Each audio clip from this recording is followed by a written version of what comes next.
Bom dia a todos, estão chegando aí.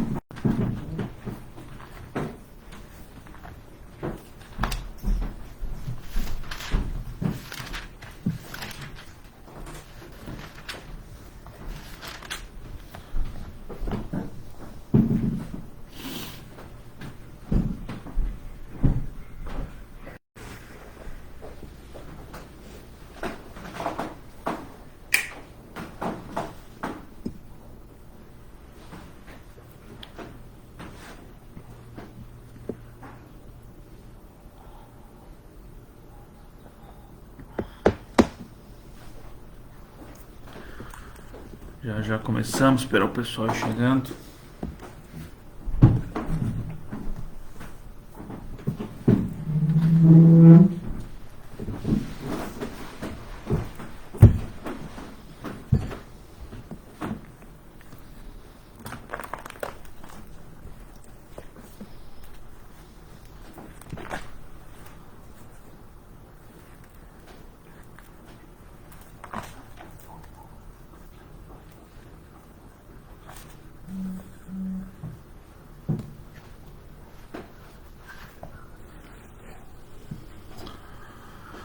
Bom dia a todo mundo aí que tá entrando no Instagram, já temos o pessoal chegando ali.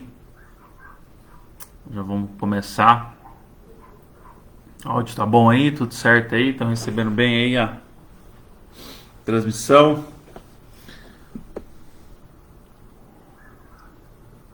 A gente vai dar sequência ao nosso estudo, né? Estudo que a gente tem feito todos os domingos aqui. Já desde finalzinho de fevereiro, né? A gente está trabalhando nesse livro aqui, Catecismo Nova Cidade, né? Todas as semanas, todos os domingos, alguns, como já comentei, trabalhando mais de uma pergunta, mas o catecismo ele trabalha com pergunta e resposta.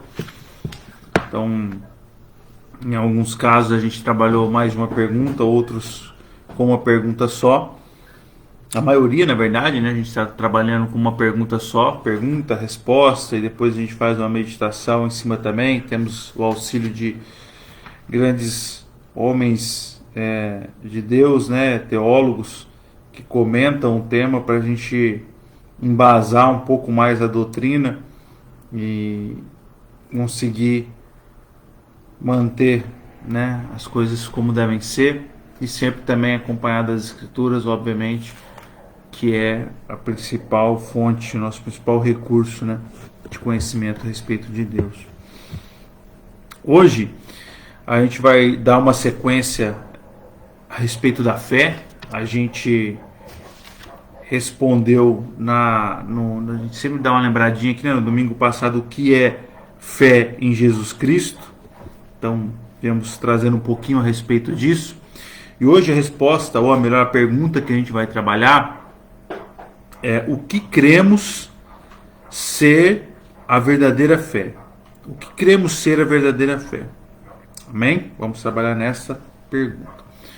Vamos orar para a gente começar? Pai, nós te agradecemos nessa manhã, Senhor, por tudo aquilo que o Senhor tem realizado em nosso meio. Te agradecemos pelo cuidado que o Senhor tem tido com as nossas vidas, com as nossas famílias, com a nossa casa. Nós somos gratos, ó Pai, por tudo que o Senhor tem realizado, pelo que o Senhor já fez em prol de cada um de nós, Pai. Como a entrega do seu Filho, ó Deus amado, seu Filho Jesus Cristo, que morreu naquela cruz do Calvário por nós, pelos nossos pecados, pelas nossas transgressões, garantindo a nós salvação, redenção, regeneração, Pai. Nós te louvamos por isso, ó Senhor Jesus Cristo, pelo teu sacrifício, e reconhecemos como tal. Te pedimos, ó Deus, em nome de Jesus, Pai amado, abençoe essa manhã, que possamos ter uma manhã de aprendizado na tua palavra, de conhecimento de quem o Senhor é. Prepara o nosso coração, o nosso entendimento, em nome de Jesus. Perdoa os nossos pecados, as nossas falhas e transgressões, os nossos erros, Pai. Nós te pedimos em nome do Senhor Jesus Cristo. Perdoa-nos, Pai. Purifica o nosso ser. É o que nós clamamos a Ti, Pai. para a honra e glória do teu nome. Amém e amém, Jesus. Vamos lá, então, vamos lá. O tempo está bem seco nesses dias, beber bastante água, senão a garganta vai secando aqui. O que cremos ser a verdadeira fé? Hoje a gente vai tratar, antes de eu dar a resposta aqui, de uma coisa que muitas pessoas não têm afinidade com ela. Eu até digo assim que a pessoa que teve uma vivência na fé católica talvez até tenha nesse caso específico uma vivência maior do que até mesmo os evangélicos, por uma questão de quebra que houve em relação a esse tipo de ensino, mas que está alinhado ao Evangelho, à Bíblia, e não determinado à fé católica, por exemplo, mas sim a uma igreja universal. Então, o que cremos ser a verdadeira fé? Vamos direto ao assunto, né, para a gente entrar. Então, tudo que nos é ensinado pelo Evangelho. Então, o que queremos ser a verdadeira fé? Tudo aquilo que o Evangelho nos ensina a respeito de fé, a respeito do que a fé nos garante. E aí olha o que ele traz agora na resposta. O credo apostólico expressa o que cremos com as seguintes palavras. Então, o que eu estava falando sobre afinidade é em relação ao credo apostólico. Mas veja, o credo apostólico expressa o que cremos com as seguintes palavras.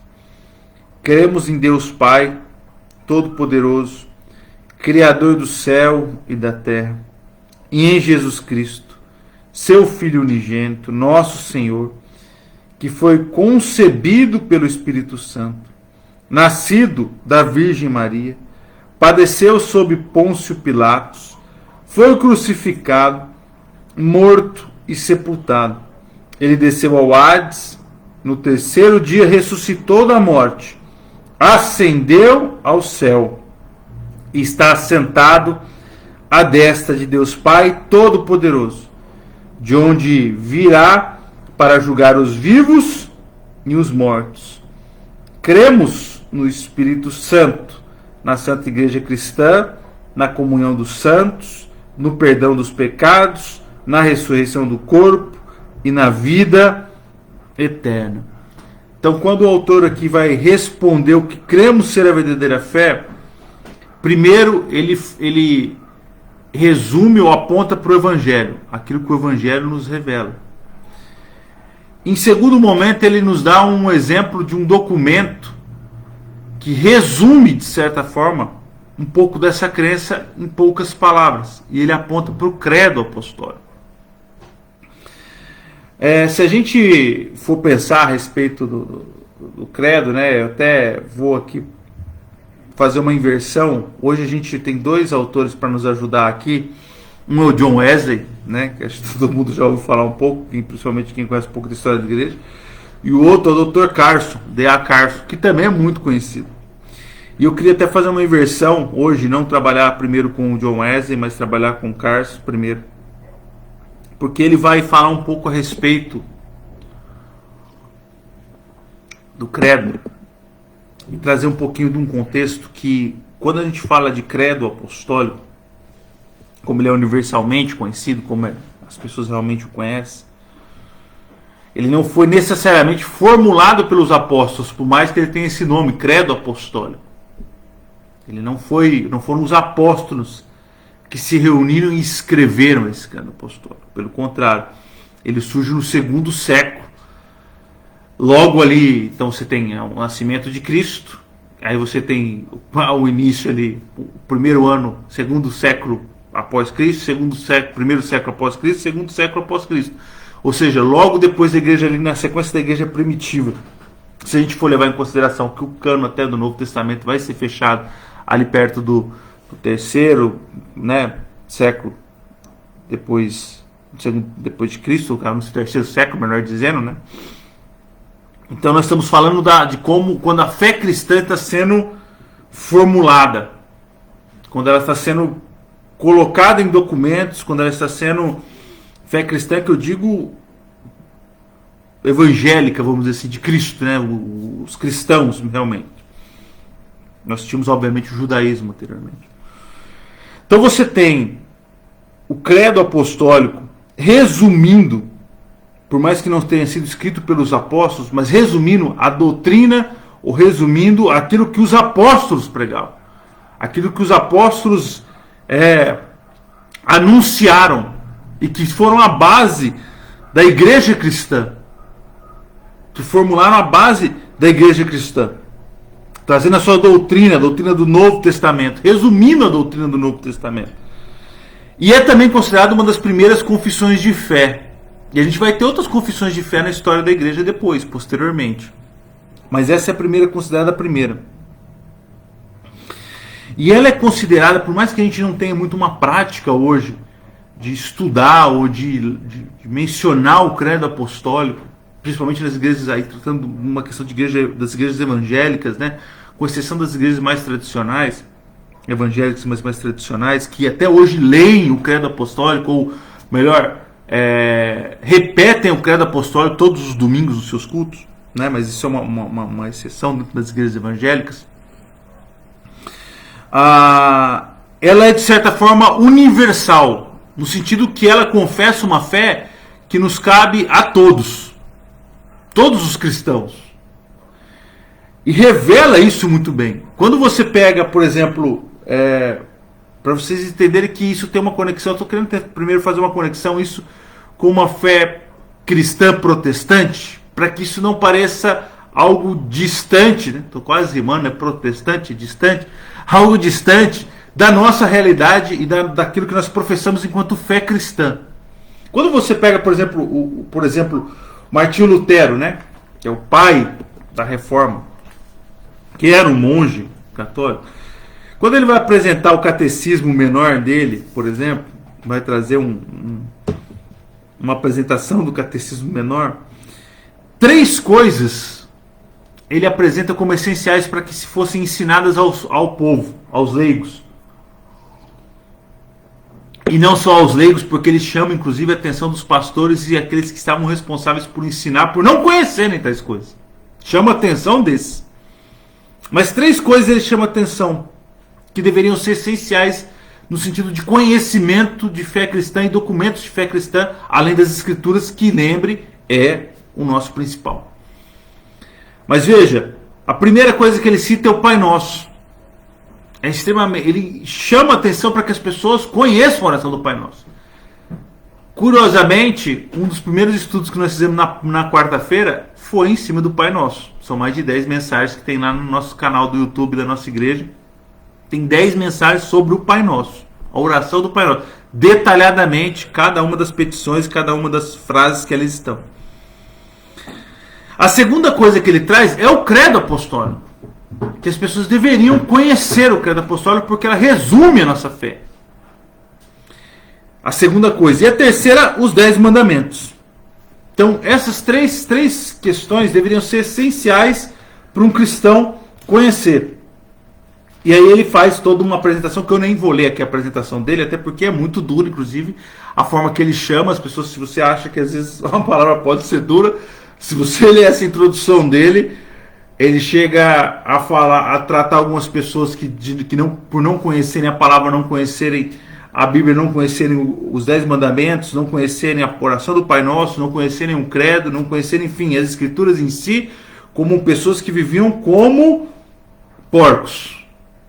E não no sentido de viver na lama ali, comendo aquele que comia, mas no sentido de raciocínio.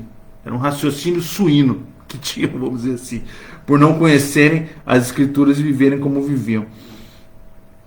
E o credo, ele nada mais é do que uma ampliação também, não tão grande, também pequena, do que o apóstolo Paulo vai descrever em 1 Coríntios capítulo 15. Então, em 1 Coríntios capítulo 15, a palavra de Deus diz o seguinte: Irmãos, venho lembrar-vos o evangelho que vos anunciei, o qual recebestes e no qual ainda perseverais. Por ele também sois salvos, se retiverdes a palavra tal como eu vou-la preguei, a menos que tenha escrito em vão. Então veja, ele está começando o versículo 15, trazendo uma memória a respeito daquilo que ele tem pregado. E o que ele tem pregado? O Evangelho. E olha como ele vai agora relembrar o que é isso que ele está pregando. Antes de tudo, vos entreguei o que também recebi. Essa expressão é extremamente importante, porque nós estamos, quando a gente lê o credo hoje apostólico como uma resposta da verdadeira fé aqui que a gente tem lido, e o Evangelho em si, lembre, o Evangelho e o credo apostólico, como ele resume isso, esse Evangelho, é algo que nós estamos lendo daquilo que nós também recebemos. Nós recebemos o Evangelho como tal, como está nas Escrituras. Nós recebemos essa confissão de fé da igreja primitiva, daqueles que estiveram muito próximos do nascimento da igreja. E assim nós professamos a nossa fé crendo nisso. E olha o que ele vai dizendo. Versículo 3. Talvez versículo 3 ao 5 são, vamos assim, o essencial aqui. Antes de tudo vos entreguei o que também recebi. Que Cristo morreu pelos nossos pecados, segundo as Escrituras. E que foi sepultado e ressuscitou ao terceiro dia, segundo as Escrituras. E apareceu a Cefas, no caso Pedro, e depois aos 12. Ou seja, apareceu Pedro e depois aos 12. Aí, os 12, obviamente, vamos nos lembrar que não está se referindo a Judas que traiu, mas aos 11 e provavelmente a Matias, foi o 12º escolhido depois. Inclusive, o único, se eu não me engano, acho que é o único apóstolo que a igreja escolheu. Os restos foram escolhidos diretamente por Cristo. E é o Matias, depois você acaba não conhecendo muito a respeito dele.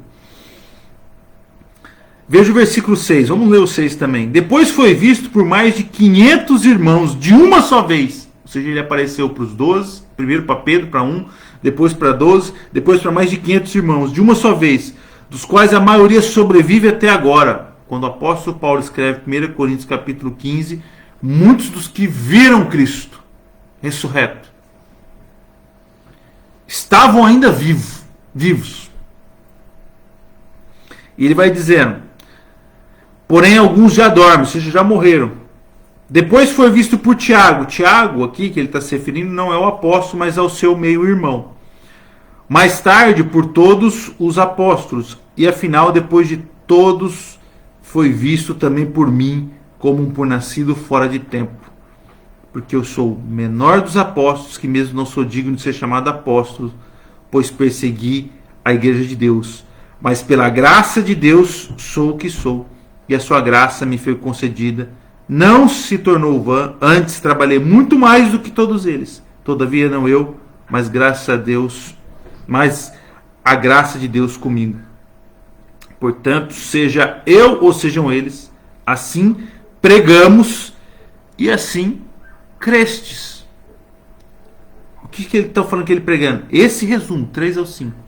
Que Jesus Cristo morreu, que Jesus Cristo foi sepultado, que Jesus Cristo ressuscitou. Agora, eu quero continuar a leitura desses versículos, pelo menos até o 19, para dar uma embasada aqui para a gente. Ora, se é corrente pregar-se que Cristo ressuscitou dentre os mortos, como, pois, afirmam alguns dentre vós que não há ressurreição de mortos? E se não há ressurreição de mortos, então Cristo não ressuscitou. E se Cristo não ressuscitou, é vã a nossa pregação, é vã a vossa fé. E somos tidos por falsas testemunhas de Deus, porque temos asseverado contra Deus que Ele ressuscitou a Cristo. Ou seja, estamos dizendo que Deus ressuscitou a Cristo. Estamos colocando Deus nessa situação, a qual Ele não ressuscitou. Se é certo que os mortos não ressuscitaram. Porque se os mortos não ressuscitam, também Cristo não ressuscitou. E se Cristo não ressuscitou, olha, pela terceira vez, pela segunda vez, é vã a vossa fé. E ainda permanecei nos vossos pecados. E agora ele argumenta, primeiro nós temos um problema, que nós estamos asseverando contra Deus, nós estamos indo contra Deus. Segundo problema agora, Se Cristo não ressuscitou, além de nós estamos fazendo de Deus mentiroso, os nossos pecados não foram perdoados. Nós não temos como ter perdão dos nossos pecados. E ainda mais, os que dormiram em Cristo pereceram. Se a vossa esperança em Cristo se limita apenas a essa vida, somos os mais infelizes de todos os homens. Veja como a essência daquilo que vai, vamos dizer assim, ser a base para a construção do credo apostólico está no versículo 3 ao 5. Mas eu li demais versículos, principalmente aquele que o Paulo se apresenta como apóstolo, por mais que alguns o questionassem. Mas como ele vai desenvolvendo a consequência de que aquela verdade do 3 e 5, se ela não for tida como algo verdadeiro realmente, se aquilo que ele está se dizendo não for verdade soberana sobre as nossas vidas, e nós não cremos naquilo como uma verdade soberana, tudo que nós cremos então passa a ser em vão. Tudo perde sentido. É uma consequência de fatos. Se a nossa fé não for verdade, e fé não é a fé, como nós já tratamos no domingo passado, fé em qualquer coisa, mas a fé em Cristo Jesus. Naquilo que Cristo viveu, naquilo que Cristo é, naquilo que aconteceu com Cristo, tudo o que vem na sequência se torna em vão. E o Carson, ele vai falar o seguinte, quando ele está falando a respeito, principalmente ali da composição da resposta dessa pergunta do credo. Se você ler com cuidado e devagar o credo apostólico, no caso, verá uma menção explícita ao Pai e ao Filho e ao Espírito Santo. A criação, ao nascimento virginal, a vinda de Cristo, a sua ressurreição dos mortos, quem são os cristãos, o que significa ter o Espírito Santo operando dentro de nós, e assim por diante, tudo em um breve compasso que milhões e milhões de cristãos ou memorizam ou recitam a cada domingo, ou às vezes usam como parte de seu culto particular.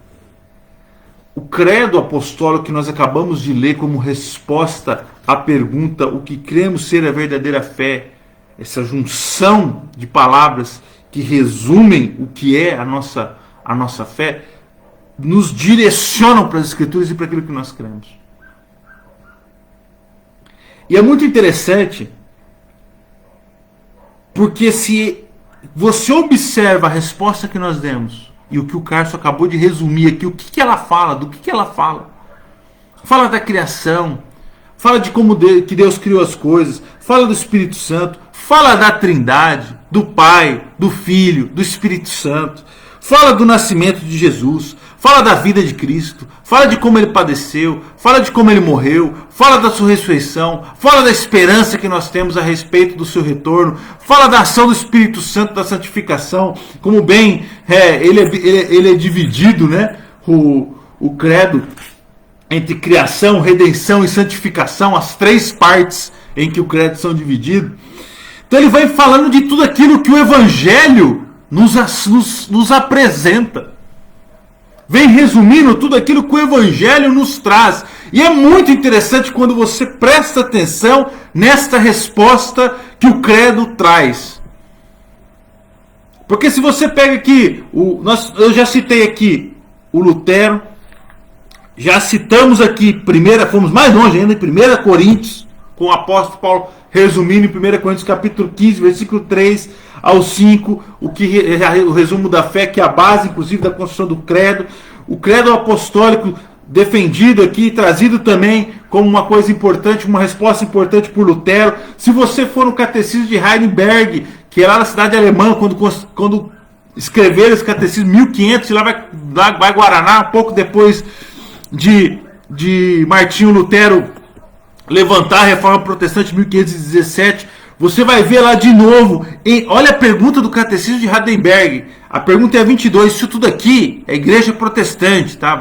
Eu sei que são palavras que talvez a gente, enquanto brasileiro aqui principalmente, está acostumado com a fé cristã católica, né? Mas às vezes a gente não consegue identificar isso como uma tradição, ou um presente, ou algo que faz parte da fé protestante também. Olha como que o catecismo de Heidelberg traz a pergunta.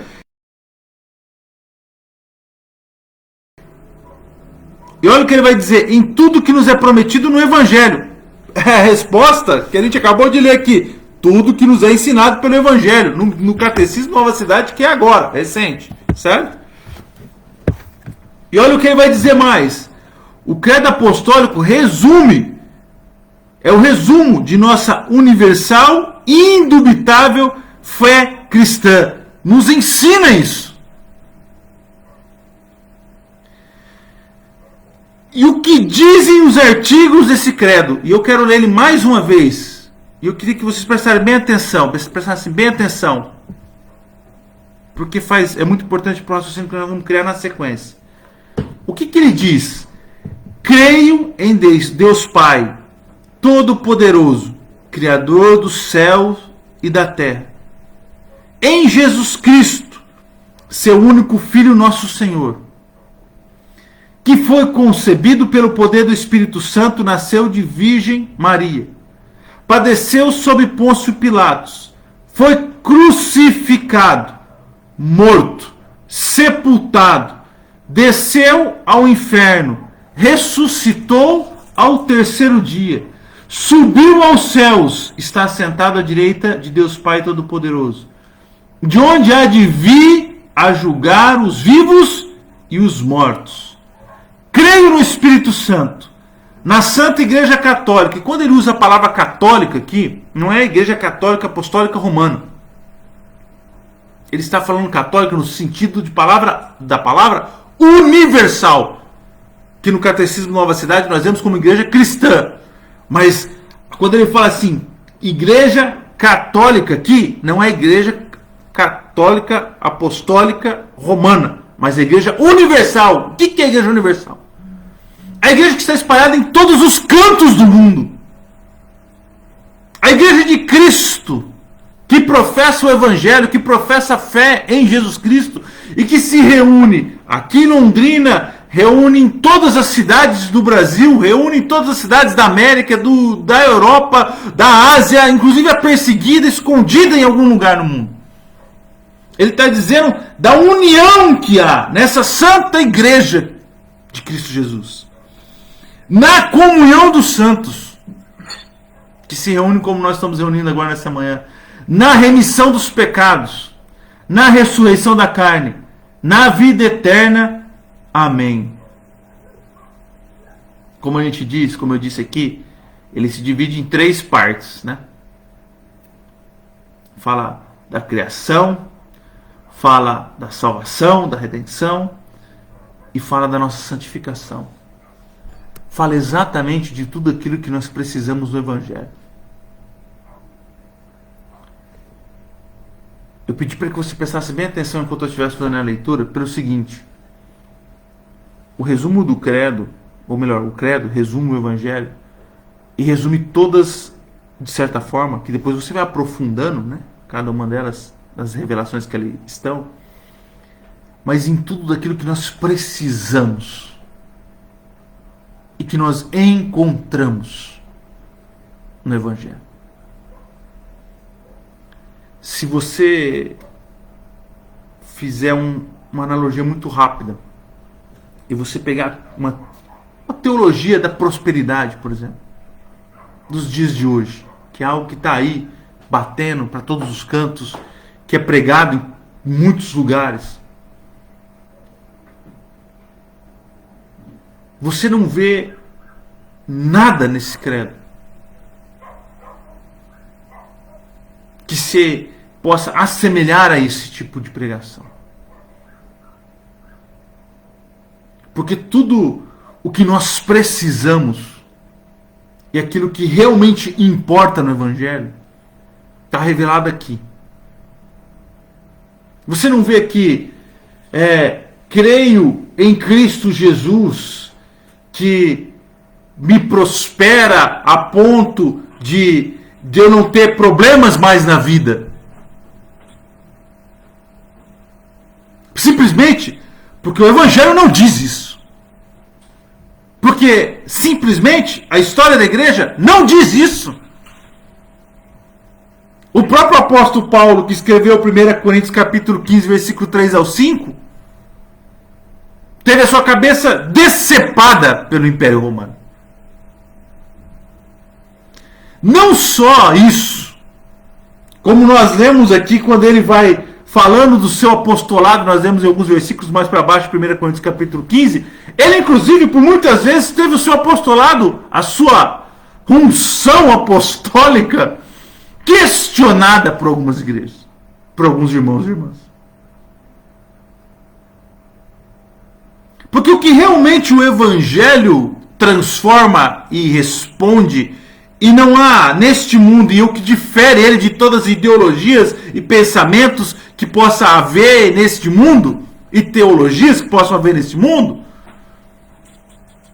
a resposta que ele dá, ninguém é capaz de dar. Por isso que ele se difere de tudo o que há, por isso que a fé cristã se difere de tudo o que há no mundo, de tudo que possa ter sido ensinado, de tudo que possa ter sido pensado, de tudo que possa ter sido imaginado, porque ela traz respostas à necessidade do ser humano enquanto pecador e que está condenado.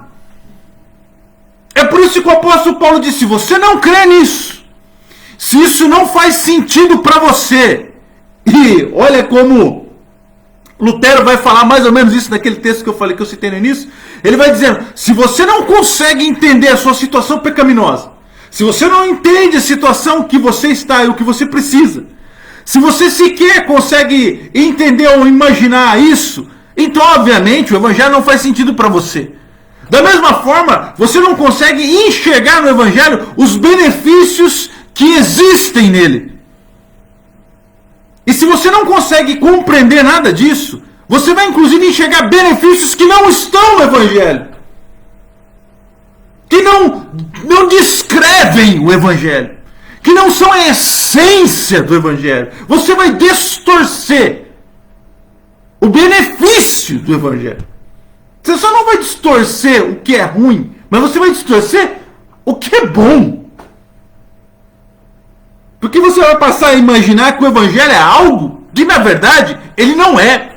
E quando você não tiver a resposta que talvez você esperava ter, daquilo que você esperava crer que era o Evangelho, isso possa gerar uma frustração em você, e talvez você vai apontar e dizer: ah, Deus não existe, ou Deus mentiu, ou...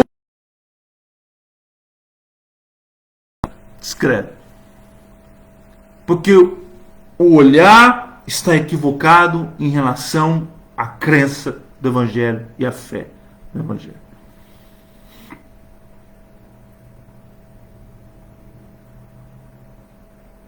O Carson vai dizer que é importante relembrar que os credos são formados pelo menos em parte, pela era em que foram formulados. E não porque a Bíblia muda, mas porque as perguntas que fazemos sobre a Bíblia mudam um pouquinho de tempos em tempos. Ou seja, ele diz assim: você tem mais de um credo, esse é o credo universal apostólico. Existem outros credos. Então ele está falando dos credos em geral. O credo é aquilo que eu creio, a profissão daquilo que eu creio. Eles são, por muitas vezes, respostas do seu tempo. Mas veja como esse credo é uma resposta para o nosso tempo. Quando você fala, você pergunta para alguém: por que você crê em Jesus Cristo? Por que você crê no Evangelho? Qual que é o motivo da sua crença? Por que você dobra o seu joelho? Por que você fecha os olhos e ora? Por que você lê a Bíblia? Por que você visita uma igreja ou faz parte do corpo de Cristo? Por que você estuda as Escrituras? Por que você faz isso? A resposta para essas perguntas vai dizer muito a respeito da forma que você está enxergando o Evangelho. Porque a igreja, o apóstolo Paulo, ele diz o seguinte, quando lhe perguntavam: por que é o Evangelho? Eu creio aquilo que eu recebi, que Cristo morreu pelos nossos pecados. Por que ele morreu, Paulo? Pelos nossos pecados. Foi para isso que ele morreu. Não foi para, então, para que eu tivesse sucesso financeiro? Meu irmão, você pode ter. Talvez você trabalhar, for uma pessoa empenhada, fizer as coisas direito, Deus te abençoa, honra teu trabalho, honra teu esforço profissional, honra aquilo que você tem buscado, honra muito. Porque o sol nasce para o justo e para o injusto.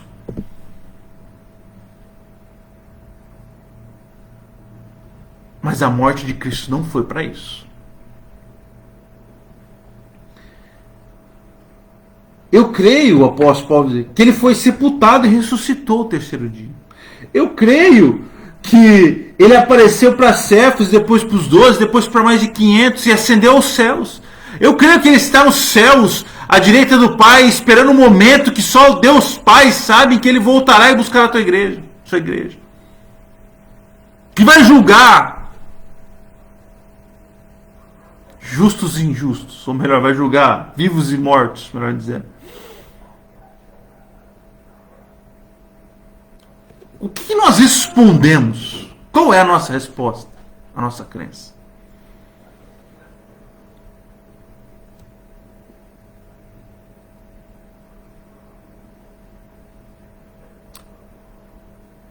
O Carson vai dizer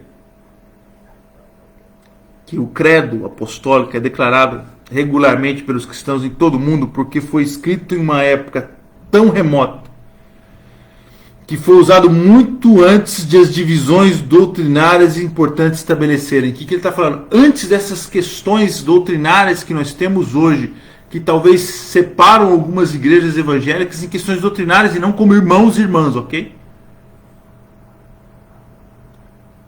Que separam questões de alguns detalhes escriturísticos, mas não na essência do que o evangelho é. Por isso que ele é universal.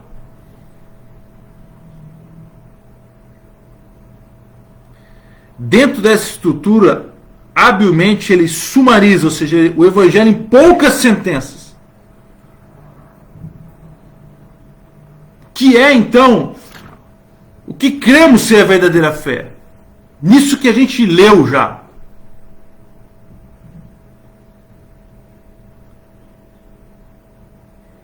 Ele vai dizer que de alguma forma é uma tentativa do segundo século de recapitular o que lemos, por exemplo, nos primeiros versículos de 1 Coríntios capítulo 15.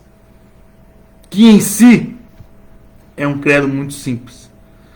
Olha o que ele vai dizendo. Nós já lemos aqui 1 Coríntios capítulo 15, mas olha o que ele vai dizendo. Paulo pergunta o que é o evangelho.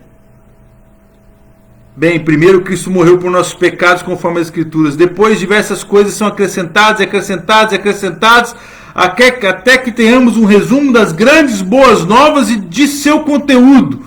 De que Deus, na plenitude dos tempos, enviou seu Filho para morrer na cruz, ressurgir da morte e trazer para si um vasto número de pessoas a quem Paulo chama de nova humanidade. Portanto, quando nos ajuntamos para o culto público no dia do Senhor e recitamos o credo, lembre-se de que por trás dessas meras palavras estão 2000 anos de história cristã. E eu diria ainda, 2000 anos de fé cristã. Daquilo que homens, e o motivo de que homens e mulheres entregaram a sua vida. E não é que entregaram a sua vida no sentido de viver a vida inteira crendo nisso. Que também tem a sua relevância e importância. Homens e mulheres que viveram 50, 60, 70, 80 anos pelo Evangelho, pela fé cristã. Mas também de homens e mulheres que viveram 20, 30 anos e tiveram a vida ceifada. Foram mortos por crerem nisso. Por crerem nisso que nós lemos como resposta. De resumo que é o credo.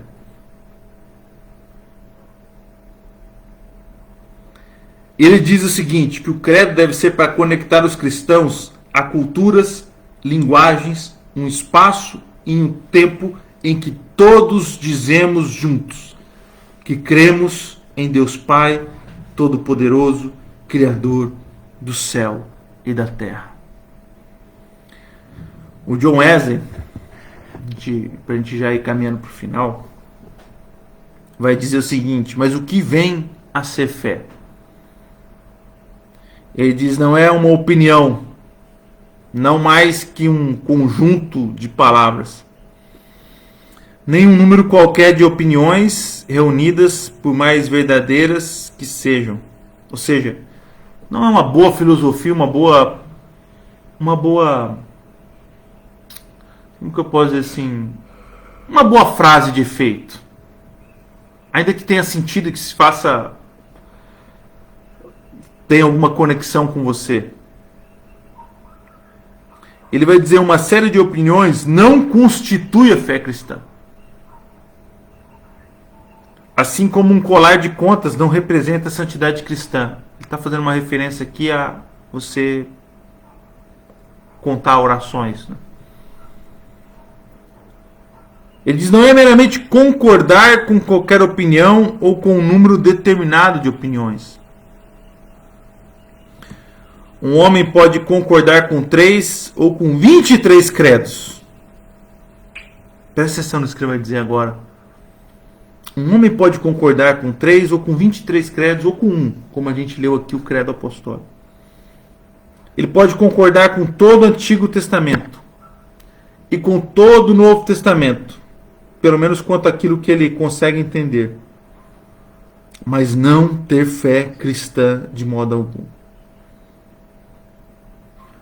Eu acabei de ler um livro que chama Novo Nascimento, do... Rapaz, me fugiu o nome dele. Acho que é J.C. Riley.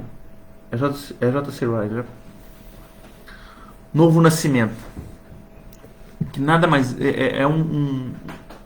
São sermões que ele pregou sobre o Novo Nascimento, regeneração. E ele fala o seguinte, nesse livro. Que conhecimento não é novo nascimento.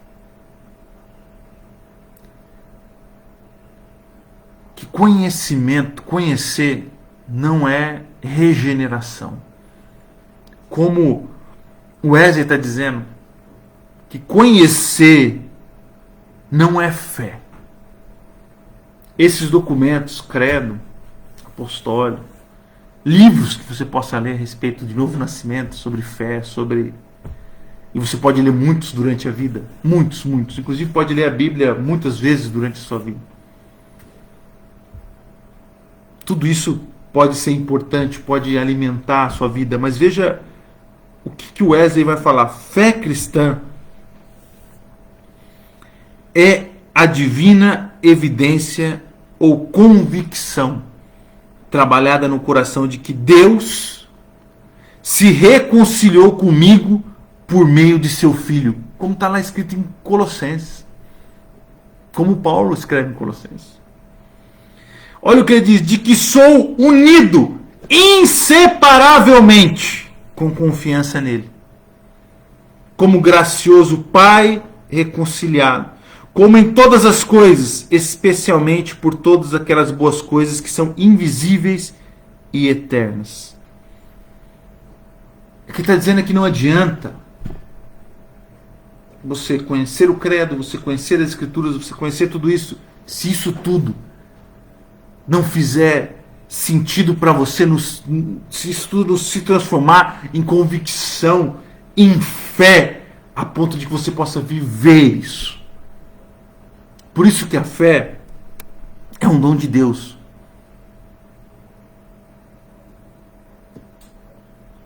Faz parte desse processo de regeneração e transformação e santificação que Deus vai fazer na nossa.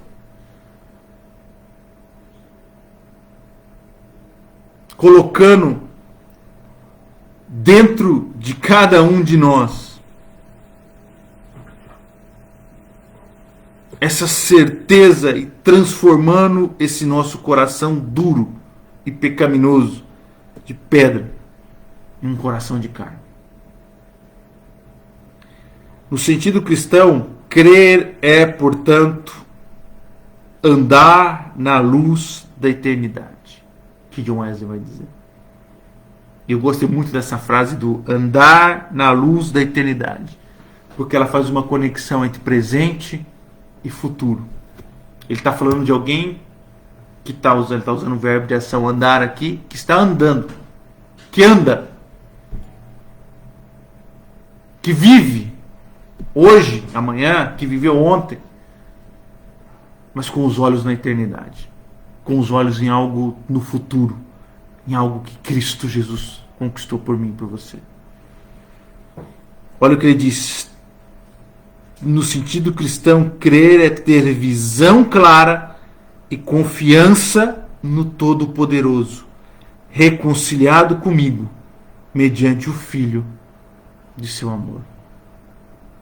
A fé verdadeira,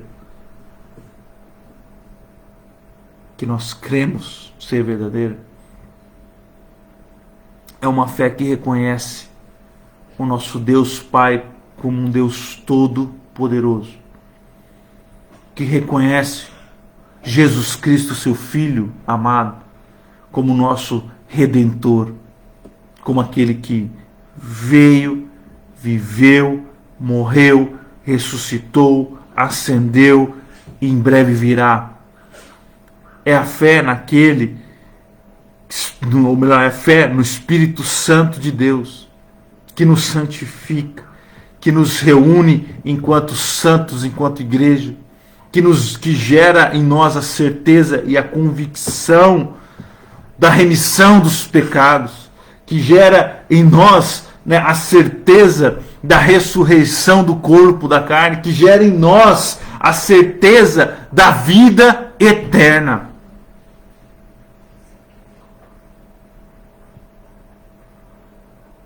É essa a fé que nós temos, que resolve, em algo que resolve o problema do humano. E como bem citou Carlos, citando Paulo, né? Que transforma a humanidade em uma nova humanidade. Que transforma o velho homem, a velha mulher, em um novo homem, em uma nova mulher. Que faz esse papel regenerador do Espírito Santo, como Paulo vai escrever na Tito e nos ensinando em Tito, regenerando a todos os que creem que são os seus filhos, os filhos de Deus. Talvez a gente mude um pouco o olhar em relação a esse documento tão importante da igreja, da tradição da igreja cristã, que é o Credo Apostólico, como um resumo daquilo que é o Evangelho, daquilo que é a nossa fé. Amém? Vamos orar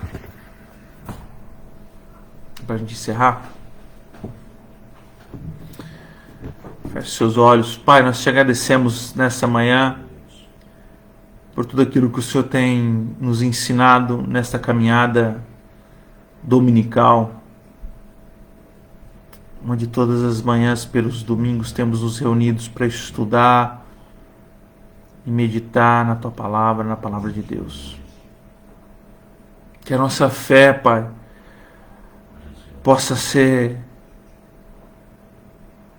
baseada na Sua Palavra, ancorada em Ti, que jamais, Senhor, ela venha ser distorcida ou se perca em egoísmos ou ganância, mas que possamos manter os nossos pés firmes no Teu caminho, na Tua verdade, porque o Teu Evangelho é a resposta para a humanidade. O Teu Evangelho é a boa nova que nos traz esperança, que nos traz a certeza de que há uma chance, que há uma saída, que há esperança. E essa esperança está em Ti, Jesus Cristo. Tu és a nossa esperança, Tu és a nossa certeza, Tu és a nossa salvação, Tu és a porta, Tu és o caminho, Tu és a verdade, Tu és a luz. E nós nessa manhã reconhecemos isso, Pai. O Teu senhorio, reconhecemos como nosso Redentor, como nosso Salvador. Não só como um conhecimento, como algo que recebemos, uma informação que recebemos, mas como uma convicção que ferve e arde no nosso coração, que nos aponta para a eternidade, que nos leva a crer no Senhor, que nos leva a crer a Tua palavra como uma verdade soberana, que nos ensina a Teu respeito, ensina os Teus caminhos. Escreve, ó Deus, a Tua palavra no nosso coração. Crava, ó Deus, a Tua palavra no nosso coração. Crava a Tua verdade no nosso coração. Que ela jamais, Senhor, venha a ser deturpada ou roubada, mas que ela permaneça como a Tua promessa, como há a promessa dessa permanência na Tua palavra, Pai. Em nome de Jesus, Senhor. Abençoa cada um dos Teus filhos e filhas nesta manhã. Eu lhe peço que eles possam ter, ó Deus, uma semana abençoada, em nome de Jesus, com a Tua presença, que é o mais importante e relevante nas nossas vidas. Amém e amém. Glória a Deus. Queridos, Deus abençoe a vida de vocês. Tenham uma semana abençoada, aproveitem o domingão, né? Sempre importante. Descansem no Senhor, né? Descanse nesse domingão se você puder. Se não é domingo, teu dia do descanso, por causa da tua escala, né? Como por muitos domingos não foi o meu dia de descanso, no sentido de folga, né? Mas descanse no Senhor, independente do dia que seja. Ok? Quarta-feira a gente está de volta. Nós estamos estudando o livro de Jonas. Se você perdeu a primeira mensagem, a gente vai publicar ela no YouTube também, mas tem aí também no Instagram, tem no Facebook. Nós trabalhamos Jonas capítulo 1, versículo 1 ao 3. Vamos trabalhar a sequência do versículo na quarta-feira. E domingo de volta, 10 horas. Domingo, né? Nós voltamos às 10 horas para continuar nosso estudo. Amém? Deus te abençoe, fiquem com Deus. Tchau, tchau.